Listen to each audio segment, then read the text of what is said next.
Smooth 98.1. Here we are. It is gone past 6:34, hump of the week, Wednesday morning, and this is Smooth Breakfast and Business Express on Smooth Breakfast for the next few minutes. I've got Rotus with me.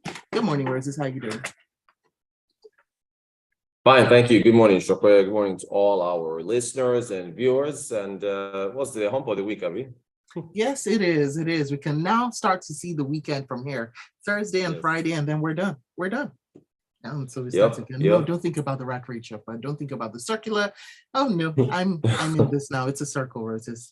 All right, and we've got YouTube people. So make sure you send your WhatsApp messages to 0809 440 981 on WhatsApp to join the conversation. We're streaming live up on youtube.com/smooth981FM in Lagos, and you can use the live chat function there. I'll be able to see your messages and read them out, and also up on Twitter, #BusinessExpress981. We've got lots to talk about, like the fact that we're targeting, what was it, 30 gigawatts of 30 gigawatts by 2030 by 2030 under a new vision 2030 plan, which is 30. We're basically in 2023. Yeah, we are. So it's always very convenient to keep doing vision. We had a vision 2020 plan. We never got anything from there because it was really cool and nice to do vision 2020 back in 2000 and early 2000s. The president is in the United States, is in Washington, D.C., President Buhari, and he restated the commitment to the 30 gigawatts, which is about 30,000 megawatts, I think, of power by that 2030, and 30% of it, as part of the whole catchy vision 3030 thing, is that or 2030 thing, is that 30% of that mix is supposed to be renewable energy. But the costs 30 Rotus. Right. And it's exactly. all in threes. So yeah. That's the whole thing. But the cost of this thing is pretty significant. I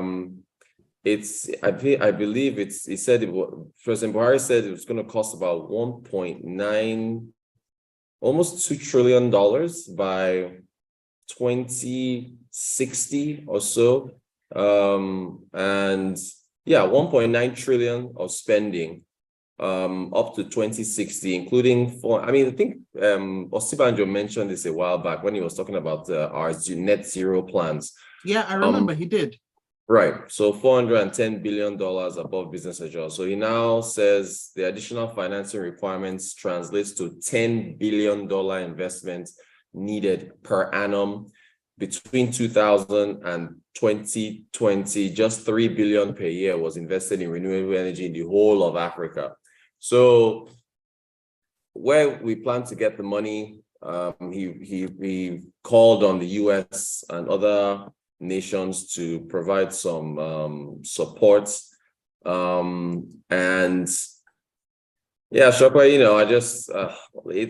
administration is over next year, so all these plans he's talking about is if the next administration it's for the new administration, and what if they don't want it?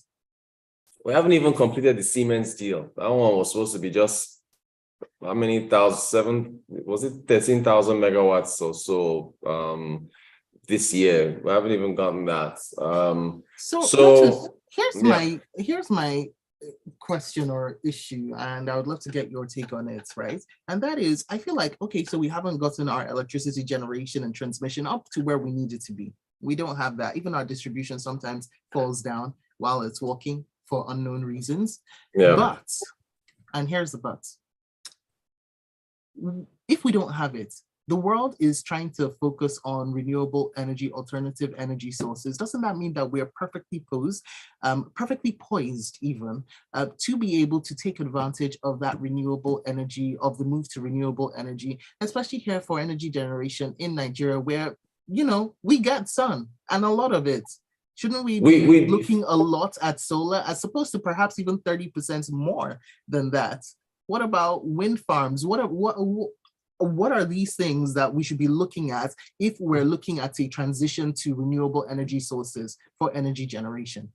So I'll give the Buhari administration some credit. The rural electrification plan has provided solar energy to some rural communities, and they've been slowly but surely trying to scale solar energy. So we're getting there, but Shokwe, this stuff costs money, right? You have to be able to build the infrastructure that will capture that renewable energy. So you're talking about solar panels, which we do not make here, which would have to be imported.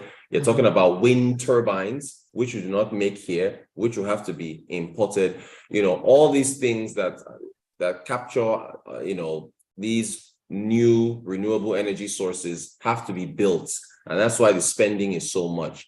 I mean, and then another thing is Nigeria is still a fossil fuel dependent country. And there are still people in the oil and gas industry that beat their chest and say that the West cannot force us into this renewable energy pathway because we still have so many barrels of oil in the ground. And I've sympathized with the argument to an extent where they say, well, when the West was developing itself during its industrial revolution, it's relied on fossil fuels and it used them. I mean, America is still it still has coal, they still depend on Germany, dirty, yes. Right. So nobody forced them when they were taking their time to use fossil fuels, and now it's so convenient for them to now switch to renewable, and they want to rush Africa into it. So I get that argument, But Rotus, when even Burna Boy is making documentaries or mini docs for songs about soot and pollution in Port Harcourt, isn't that something that we should be looking at? In fact, Bloomberg, if you are watching Bloomberg, during the ads, there's an ad they've been running about Port Harcourt and how there's so much soot there and the people are choking and so on and so forth. So that's enough. And this is why I've said yesterday or the day before that President Buhari has to come back with a deal. Since he's calling for funding now, there should be some type of assistance, that's put forward for this. So it's just expensive. It's really expensive. Where are we going to find 10 billion a year? Because when we talk about renewable energy and solar energy, and we're saying it's expensive, we already heard $400 billion. Isn't that expensive enough? So how much more expensive would solar be? Well, asking for a friend. I get where you're coming from, but the thing is, it's just for the president to be announced to still say he's committed to this when he's leaving office so soon and putting this on another administration. It's that part doesn't quite sit well with me. They didn't make it. They didn't get to where they wanted to get to with respect to their plans. And I don't know who is going to pick up the mantle with respect to the next administration. Whoever comes in. If you think about where our debt levels are, and if I touch on Ghana for a second, you still, when you have a high level of debt as Nigeria does, that the opportunity cost of servicing that debt is projects like this where you cannot put money into them. So how we get there, I don't know. But this power thing, I'm really worried that I'm going to have children and grandchildren and we'll still be talking about this matter going forward. It's a real problem. But I would also say we've seen the cost of industrialization and the cost of using fossil energy, the great smog of London, the smog of Beijing, the smog of Port Harcourt. We can continue. So there is a case to be made for us looking into renewable energy sources that, don't pollute our lungs, because there are also health implications. But that's just my soapbox that I'm going to get off of now. Now let's talk Ghana, because Ghana and the IMF, we have been hearing a lot about this love relationship. What's going on with them? Yeah, they finally got their $3 billion assistance yesterday. Was approved, staff level approval. The IMF board still has to agree, but I think they will. Ghana spent a lot of money after COVID. I visited there not too long ago for the African Development Bank spring meetings. The taxes they've imposed on the hospitality sector to try and raise money, really, really high. And basically, they needed this money. So this is for them to augment their finances. Ghana is just in a lot of trouble. So they finally got the approval. And that's good for them. Tunisia. There's this. I wonder what's going on, but it's all right. When technology lets you down, the people never do. I'm going to read your messages now. Got this one in up on YouTube from Kelvin, Senator Kelvin Gowade, who says hydropower is a renewable source of energy. Tie this to the Mambila Plateau project and the flooding that happened this year due to inadequate hydro dams downstream. These projects will pay back the costs. We have all it takes for us to generate this power cheaply. Solar option is more expensive for now. Kanji Dam has served us for decades now. Imagine having a dozen of such dams. You know what, Kelvin? You've convinced me. Hydropower is fantastic. We'll see if it's cheaper. I'm not trying to say let's use the most expensive option, but yes, let's use a renewable option at any rate.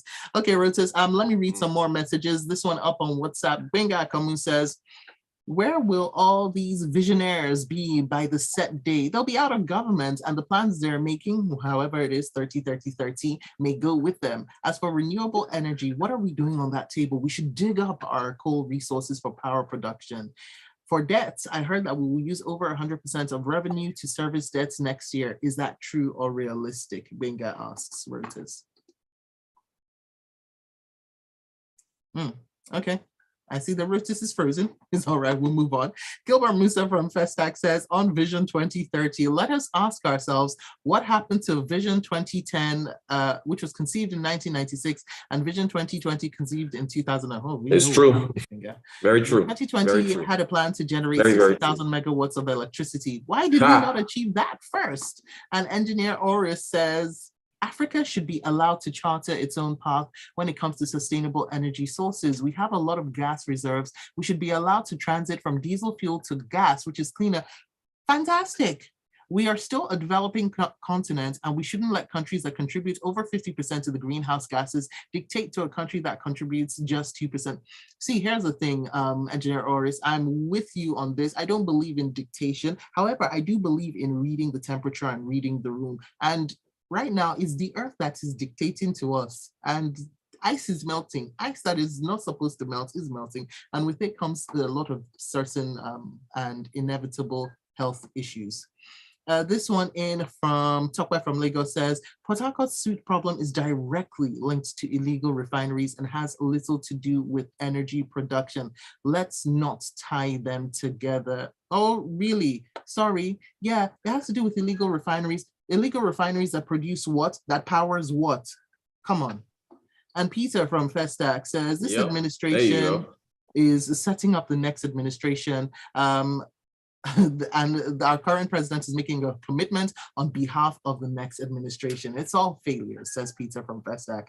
All right, so Rotus, we have come to the end of the show. Can I get your voice in? All right. Oh, there you are. Yes, I just want to thank you. Yes, I just want to thank. Sorry, the internet connection is a bit off. I just want to thank you for the messages, and I guess I'll catch you guys tomorrow. Yes, let's do that. All right, so tomorrow on a Thursday, Rotus will be back 6:30 to 6:15. Technology will not let us down, we promise. Actually, I can't make that promise, it's Nigeria. But Rotus, have a wonderful day, and we'll catch you up on social media at Rotancoat is where you need to be. All right, bye for now. See you tomorrow. Thank you.